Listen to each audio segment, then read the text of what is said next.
Hey everyone, happy 4th.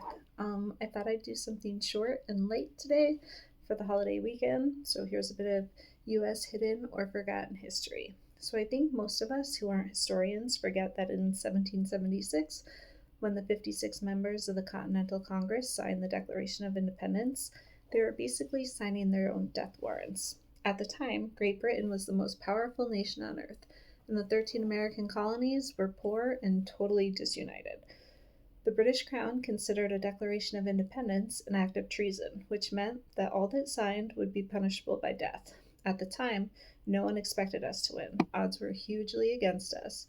So, because of this, because it was, so dangerous, the identities of the 56 members of the Continental Congress who had committed to separating from England and had signed were not made public.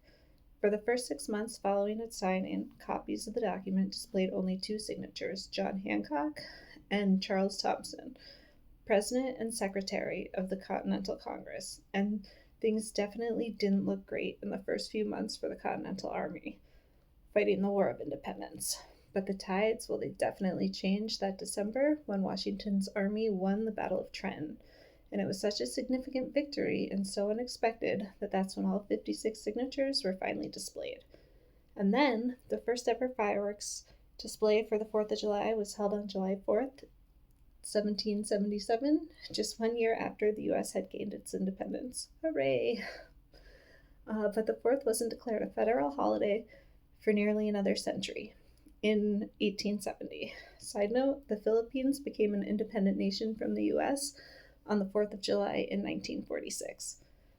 And then, an eerie coincidence, on the 50th anniversary of the signing of the Declaration of Independence, July 4th, 1826, both Thomas Jefferson, who was the third president, and John Adams, the second president, both died. Jefferson died first in Charlottesville at 90 years old, and then Adams died a few hours later in Quincy, Mass. He was 83.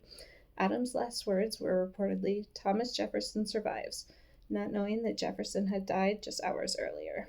And then, in 1831, James Monroe, who was the fifth president, well, he died on the 4th of July in New York City. He was 73. So, pretty odd presidential coincidence, huh?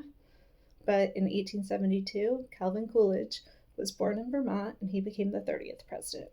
So, not only death on the 4th, but it's kind of crazy that 3 of the first 5 presidents and 3 of the founding fathers all died on the 4th of July.